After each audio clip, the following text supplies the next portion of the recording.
Good day everyone, I am Yashame Atilio and I will be the one to continue the discussion in section 26 to section 50. So in section 26, it talks about the petition given due course. So when a petition for rehabilitation is accepted by the court, or if the court agrees to proceed with the case, the court will assign a rehabilitation receiver. So a rehabilitation receiver daw, this can be a person or entity who is tasked with reviewing and possibly revising the rehabilitation plan.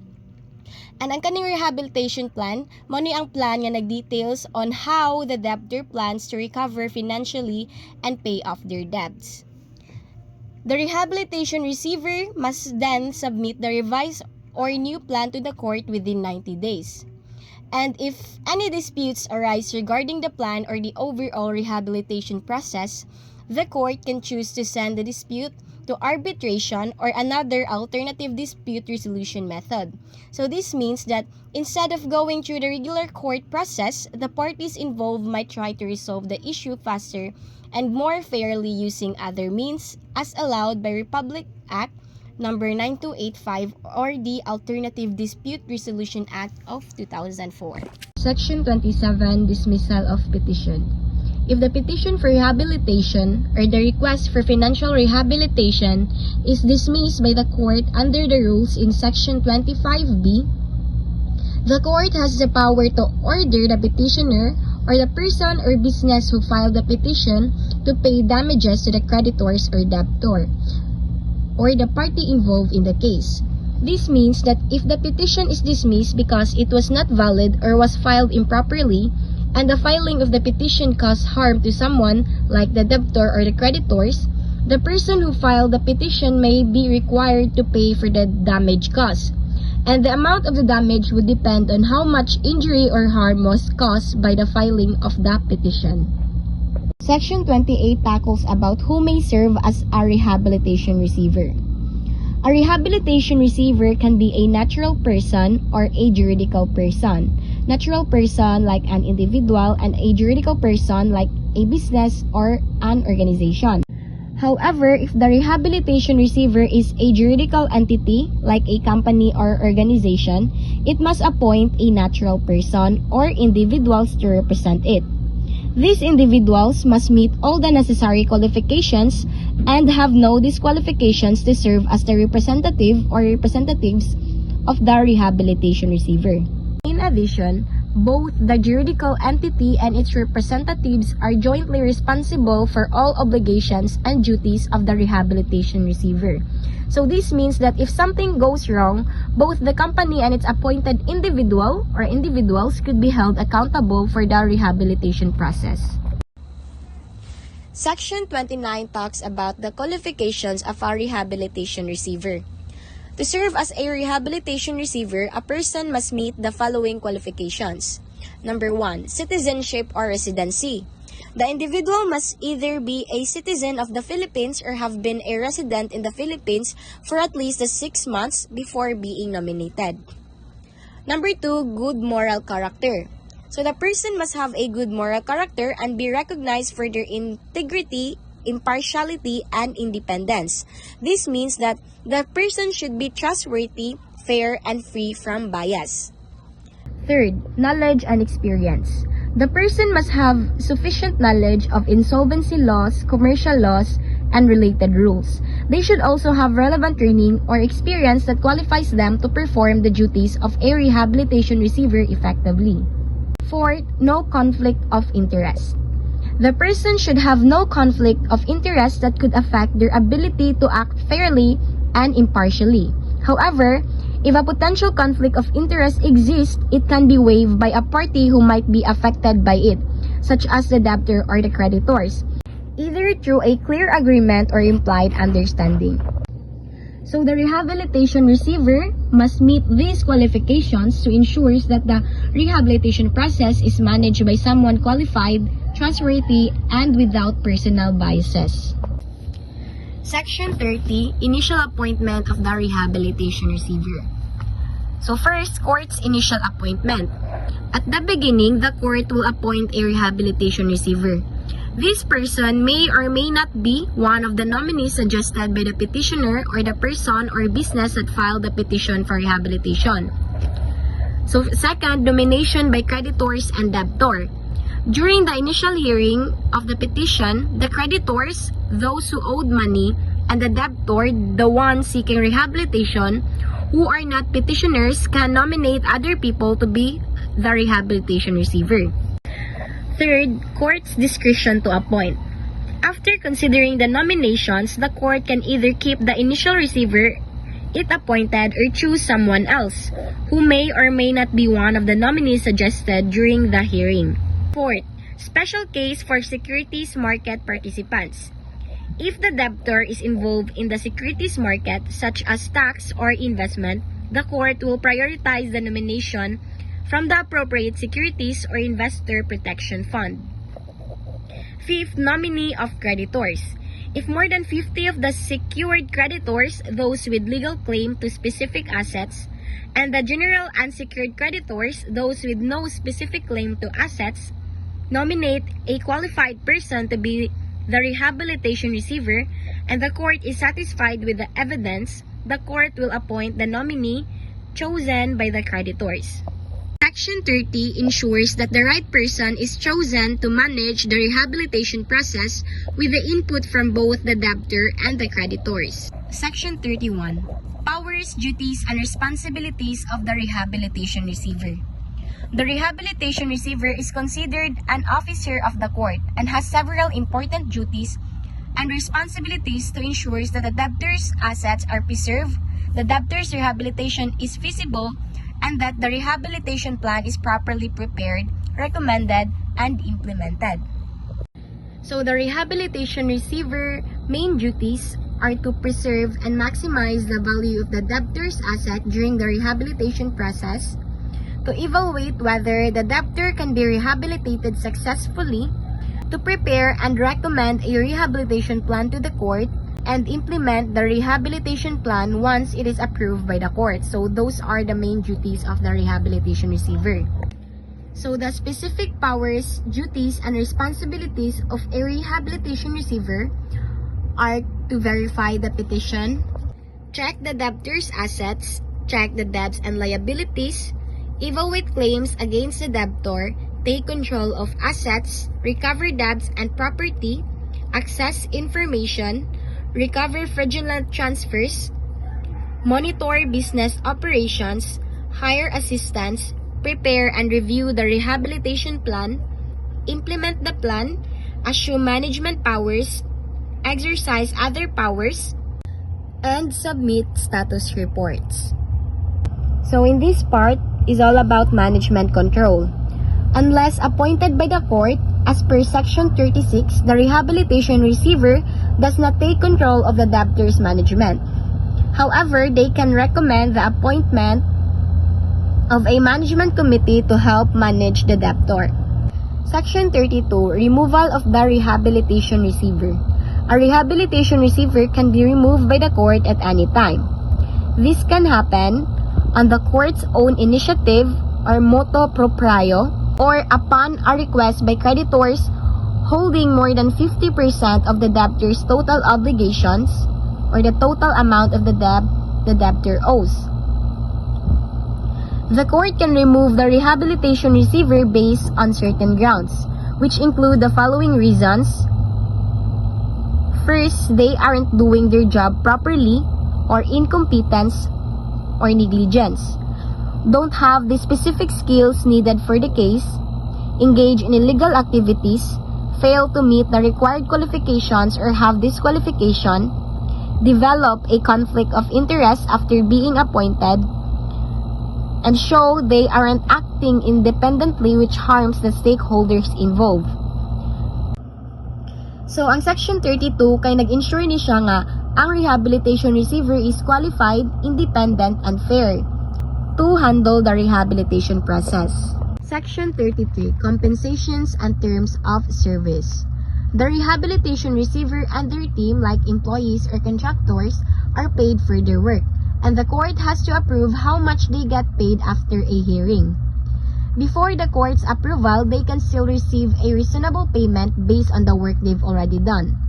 And the costs for the receiver and their team count as administrative expenses in the rehabilitation process, meaning they are considered necessary costs for managing the case. This ensures that the rehabilitation receiver and their team are fairly compensated for the important work they do during the rehabilitation process. Section 34. Oath and Bond of the Rehabilitation Receiver. Before the rehabilitation receiver begins their work or before they start performing their duties and responsibilities, they must first take an oath. The rehabilitation receiver must swear an oath to faithfully and properly carry out their responsibilities in accordance with the law. Second, file a bond. The receiver must also file a bond. This bond is a form of insurance or guarantee which ensures that the receiver will perform their duties as required. So the amount of bond is determined by the court. It is intended to ensure that if the receiver fails to properly carry out their duties or causes harm, there is a financial backup. Third is the purpose of the bond. So the bond serves as a guarantee that the receiver will carry out the responsibilities properly and in good faith. So this process is meant to hold the receiver accountable and ensure that they perform their tasks with integrity. Section 35. Vacancy.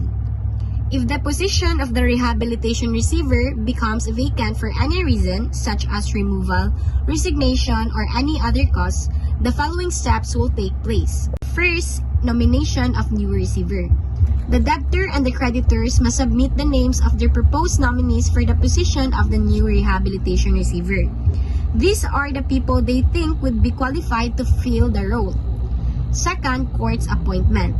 The court will review the nominations and may appoint any of the nominated individuals or choose another person who is qualified for the role of the rehabilitation receiver. Section 36. Displacement of existing management by the rehabilitation receiver or management committee. This section explains when the court can remove the current management of a company called a debtor that is undergoing financial rehabilitation and allow someone else to take over. If there is a serious problem in the company, like the risk of losing assets, business shutting down, or the company being managed poorly or dishonestly, an interested party like a creditor can ask the court to replace the current management. The court can then choose to let the rehabilitation receiver or the person overseeing the company's recovery take over the managing company, or create a management committee to run the company instead. But this can only happen if there is a clear and strong evidence of any of the following. First, the company's asset might be wasted or destroyed. Second, the company's operation are coming to a stop. Third, the company is being mismanaged badly or there is a fraud, dishonesty, or serious violations of the law by the current management. If the court lets the rehabilitation receiver take over, it can also ask the receiver to give an extra bond, a kind of financial guarantee, allow the receiver to hire people or companies to help manage things, and increase the receiver's pay based on the extra work. Section 37. Role of the Management Committee. This section explains what the Management Committee does if the court appoints one. When a management committee is appointed based on Section 36, it will take over the role of the company's current management and board of directors.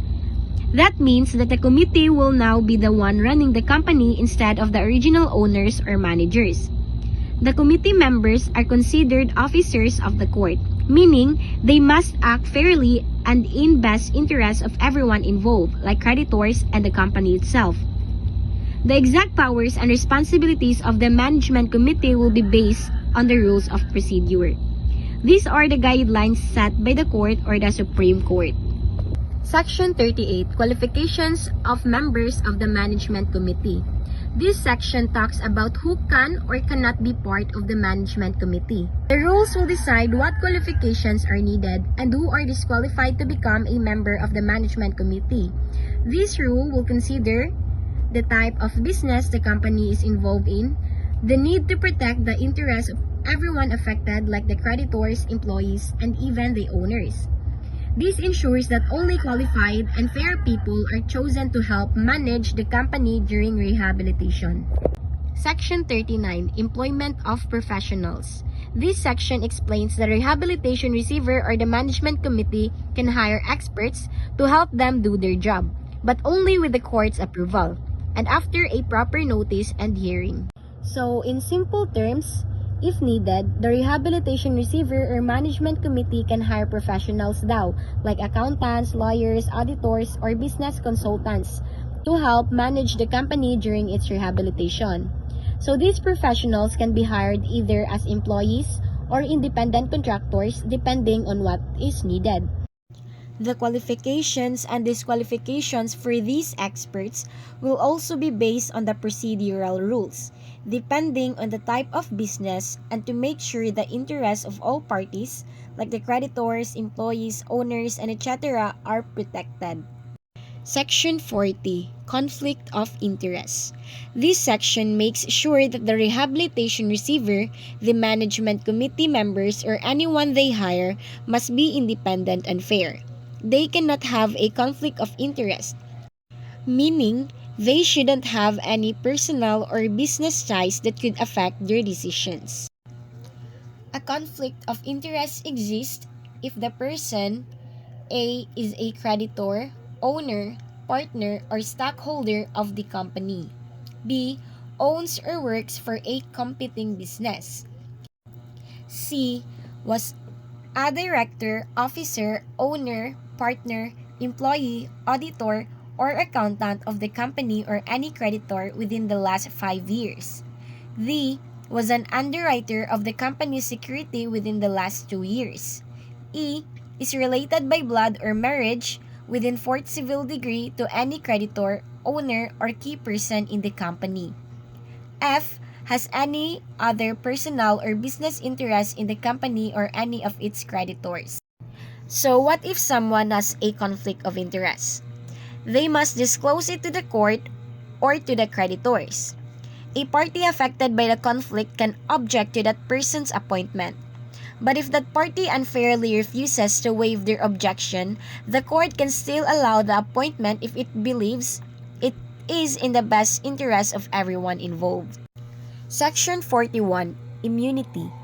People like the rehabilitation receiver, management committee members, and their staff can't be sued or held liable for action they honestly did or didn't do, while performing their job in good faith and with court approval.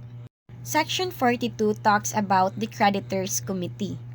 After a creditors meeting, creditors from different groups can form a creditors committee to represent A. Secured creditors, B. Unsecured creditors, C. Trade creditors and suppliers, D. Employees. The rehabilitation receiver helps in the formation and election of this committee. Section 43, Role of the Creditors Committee. This committee acts as a main communication link between the creditors and the rehabilitation receiver. They can't make decision or speak for any creditor unless that creditor gives written permission.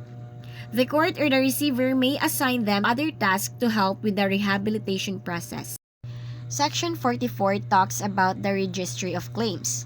Within 20 days of taking office, the rehabilitation receiver must create a preliminary list of all claims. So these lists are the debts the company owes. This list must be open to the public and proper notice must be given. So all these claims must be backed up by sufficient evidence. Section 45, Opposition or Challenge of Claims. Anyone, like the debtor or creditor, can challenge a claim listed in the registry within 30 days.